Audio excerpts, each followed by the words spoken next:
Hey guys, welcome back to my channel. I'm Matt. This is Prime Analog Records. Today I wanted to first of all get a few things off my chest that I need to talk to you guys about. And one of them is that tell you how appreciative I am. I've got over 600 subscribers now, and this could never have happened obviously without you guys. And I've got like 85,000 views on my videos, so I just blown away. I never would have ever thought that that could actually happen. So that's to start out with. Another thing I wanted to talk about is Rob and Melinda. Both of you guys, I sent you guys some records, and you guys did a great review on them and talked about them and all that kind of stuff. And I really appreciate that because you know, people in the past I've sent them stuff and it just goes off into into the blue yonder, so I don't even care. But it's like I like to hear that I'm influencing somebody somewhere. So that's one of the things that I think is really cool. So I just wanted to make sure that you guys knew that I really appreciated you putting in the effort. So thanks so much. So listen, I've been having fun going back through some of my records, and I really got started playing around looking at or listening to my Van Halen collection, which I've had quite a bit. I have quite a few, and I've got like this I was listening to the other day, and then I slid over into this one here. And this brings us to what we're really going to talk about today, because well, the first thing I'm gonna do an unboxing, kinda, but it's not really, because I've already unboxed everything. But first thing I wanted to talk about, Sammy Hagar and Eddie Van Halen, and how they got together in the first place. First of all, this is Sammy Hagar right here. This is Sammy right here. And this is a great album. If you don't have this, I strongly suggest you go out and get it, just for the history of it. It's just an incredible album, and you knew that Sammy was young and he was destined for stardom. There's no question about it. Nobody has that vocal power and range outside of somebody like Robert Plant back when he was young. But we thought kind of there was going to be something going on with Van Halen, because in last Record Store Day, one of the most popular albums was this one here, and this is a 4-record set, and it was amazing. It's all live, and it's all Van Hagar, what we call, and I thought that was kind of like a tease in what they were going to possibly do. But we never really knew. But anyway, just a quick history. You guys know I'm really into cars, and one of the things that got the thing, both Eddie and Sammy were both really big fans of each other, but had never met. And who got them together was their exotic car mechanic, because this is the car that Sammy had. It's a 512 Berliner Boxer Ferrari, and he had this car, and actually it was black. And the one that he had used in I Can't Drive 55 and that's a black one, and that's the one that Sammy actually owned. At the same time, Eddie had this car here. It's a Lamborghini Miura S.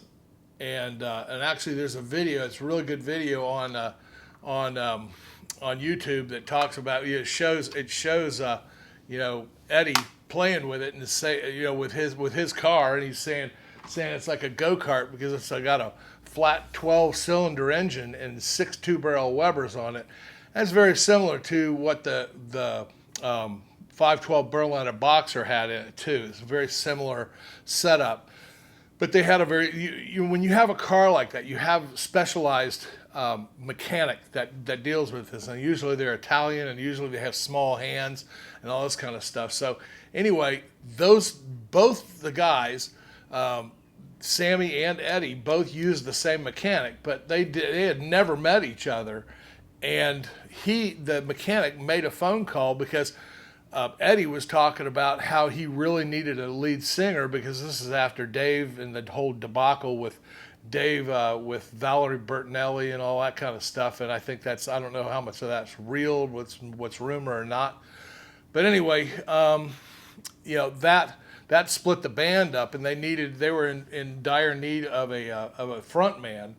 And this is where it really came to with Sammy singing for them, because the mechanic actually made the introduction for the two of them. So I thought that was quite interesting, and I've kind of tried to backtrack and see if that's really what the reality is, and it seems to be that's what it is. So okay, so I was kind of miffed because I was sitting there watching unboxing videos and stuff like this of the Van Halen box set, the what's it called, the volume 2 of the boxes. The first one, I've got all those albums, and I really didn't see a whole reason to go get the David Lee Roth ones. Not a huge fan of David Lee Roth anyway. There's some stuff that I liked, but I mean, Eruption was a great one on Van Halen 1. There's several, they have their place. I mean, the best one, I think, in my mind, was this one, 1984. And this, I think, is my favorite one that had David Lee Roth on it. But when Sammy got into the band, it really changed the band back into what it was in the first one, which is a much heavier band, had more depth, more strength to it.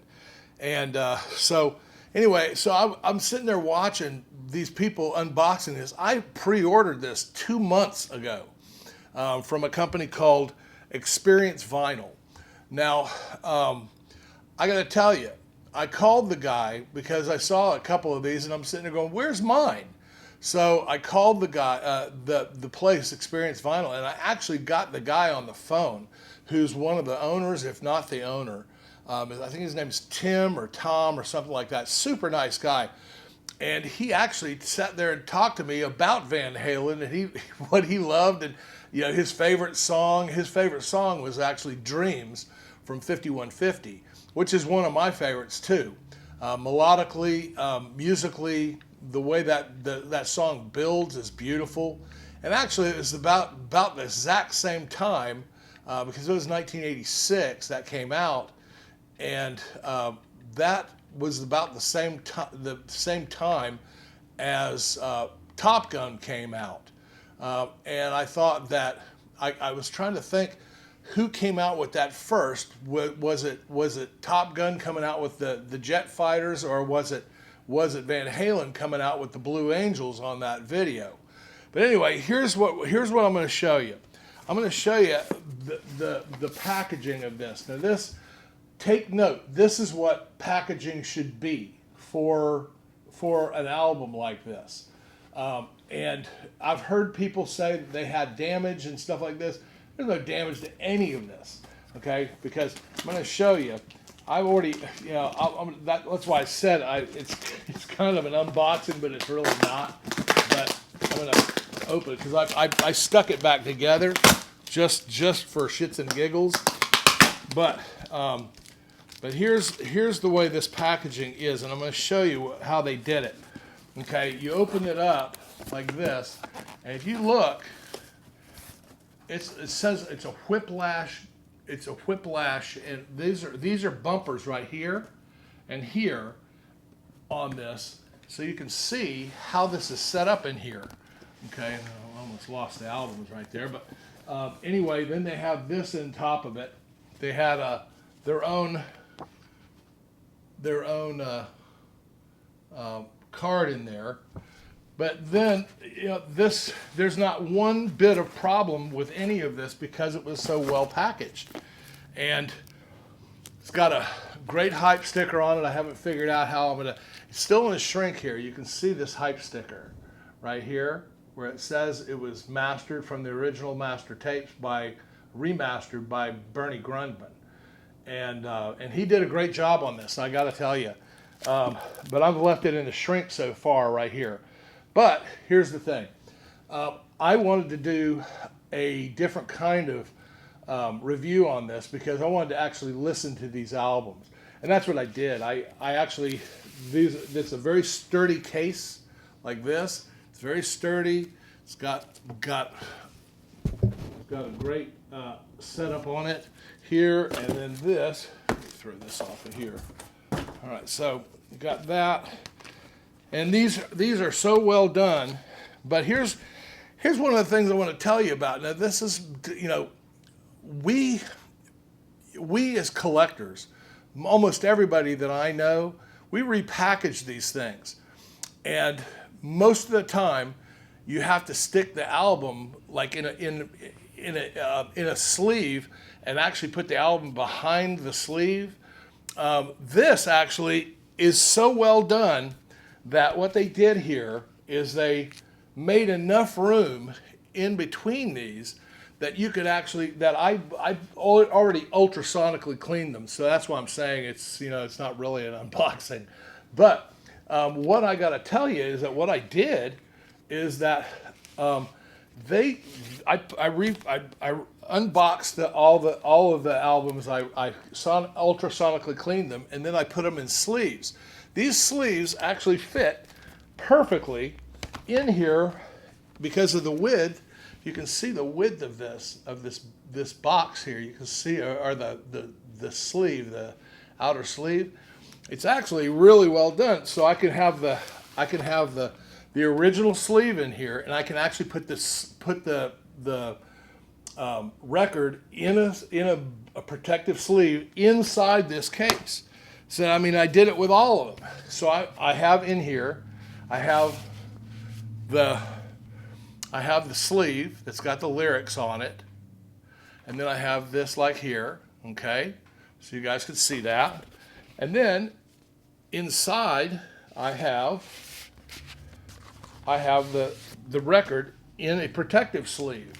It's an aftermarket protective sleeve. I think this is from Vinyl Storage Solutions. But anyway, I was really surprised at how well that works. And sometimes I've done the same thing with other box sets, and then all of a sudden you get them and you try to put them back in the box, and they don't fit. This fits perfect. These fit perfect and tight and everything else like that, but every single one does this. Every single one of them does this. From balance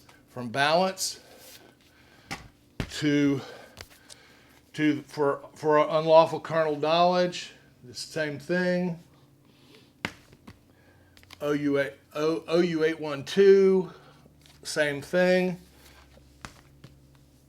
And 5150.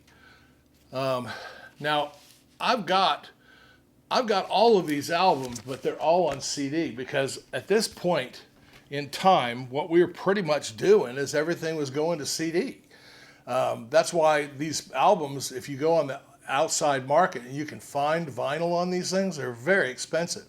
Because of that, in itself, it makes it almost impossible outside of a collection like this to actually get something like this for yourself. So anyway, I thought that was pretty interesting. Now let's talk about the sound quality of these. Now, I've had some people, I've heard some things that were kind of negative about these albums, and like I said, I ultrasonically clean these things before. There's no record that comes in this house that goes on a turntable that I haven't ultrasonically cleaned. Even when I have a friend come over, brings a record, and he wants to play it, I have to go through my system of ultrasonic cleaning because I just don't want to damage my stylus or anything else like that. So anyway, what I did is I pulled all these out. I got them all out and put them all on the ultrasonic cleaner. Got them all clean. Put them on. Put the anti-statics rice paper sleeves on them. And then sat down and I listened to these things really critically. And I got to tell you, I don't hear any problems with any of that stuff. I mean, I heard somebody saying that there were there were some anomalies on this album here on Balance. They were saying that there were some problems with clicks and pops. I didn't hear any of that problem. I didn't hear any issues at all. They sound wonderfully mastered. Bernie did a great job with these things. I don't know how he started out with these. Started out with, you know, what the engineer started out with, and how Templeton he produced these albums. And I don't see or hear any kind of problems or any artifacts, anything else outside of just amazing sounding music.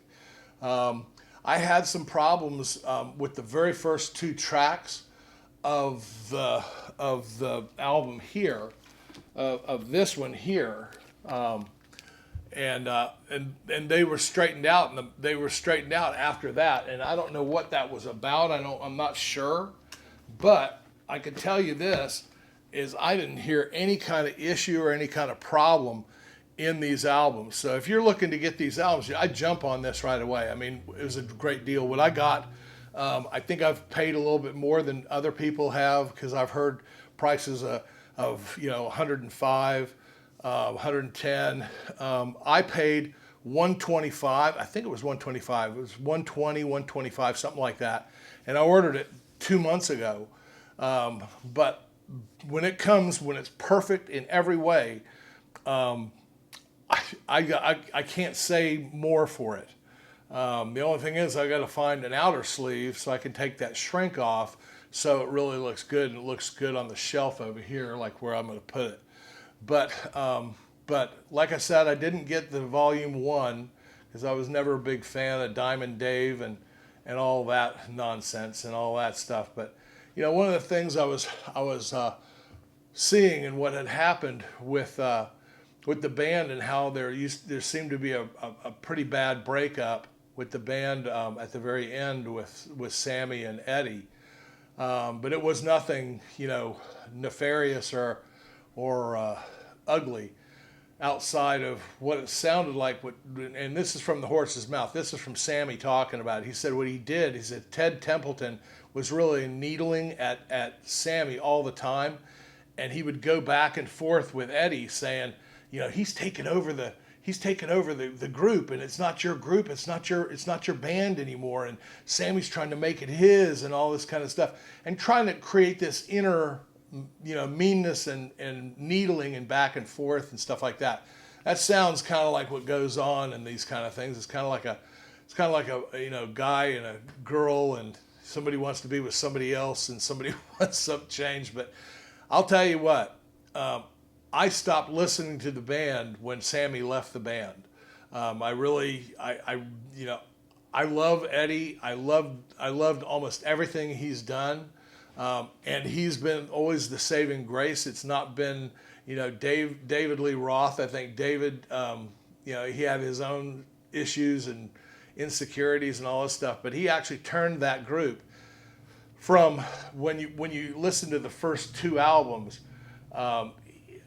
Those were much heavier, and then it started to become more of a pop band, and I pretty much lost a lot of interest. I'd listened to some of it, but you know, some of it had radio play, but it was very much a pop band at this point. And I'll tell you, I mean, it's like when Sammy came into that band, though, that changed it, and they got a whole new set of chops. Because of, and credibility because of Sammy. So, you know, say what you wish, say what you want, but I think the very best years were these years. And I'll tell you, if you're really looking for, you know, this, you know, a good set of these albums, which they're almost basically all of these are out of, they're out of bounds as far as money, if you're going to go buy them. So it's just, you know, I think you get a great deal with this kind of thing. And I think they could have charged more. But what they did, like I said, I mean, with the room that's in the box where you can repackage the things the way we want and make them beautiful and protected. It's a very big deal to me. I think a lot of these box sets really fall flat this way, and I think a lot of people could learn by doing it this way, because I believe this is not hapstance. I believe this is on purpose, the way they did this. So because they know that, and Sammy's a big record collector himself. So, I don't know how much input the artists had on this project, but I also believe they do. I saw an unboxing of the same thing with Mike and with Sammy in the same shot. I guess it was over at Sammy's house, and they seemed really excited about it. It's just kind of aggravating to watch him throw this stuff around like it's, because it's air to him as far as money, and he didn't pay anything for it. They just sent him a whole bunch of them. But anyway, that's pretty much my video. I wanted to thank you guys for sticking with me and subscribing and giving me thumbs up and commenting and all this kind of stuff. It really does help the channel. It helps me. It helps me, bring more content. It gets me excited. It gives me motivation to do this. And also, I want to let you know that I didn't abandon cooking. I've just moved it to another channel, and I named the channel Prime Analog Gourmet. So if you would, please go over to there, go over to that site, and go over to that channel and subscribe to it. Prime Analog Gourmet, and I'll see you over there. I've got a lot of recipe ideas that I'm going to put up, and I've got some more ideas of what we're going to do here on Prime Analog Records. So thanks so much, guys. Have a great weekend. Talk to you soon.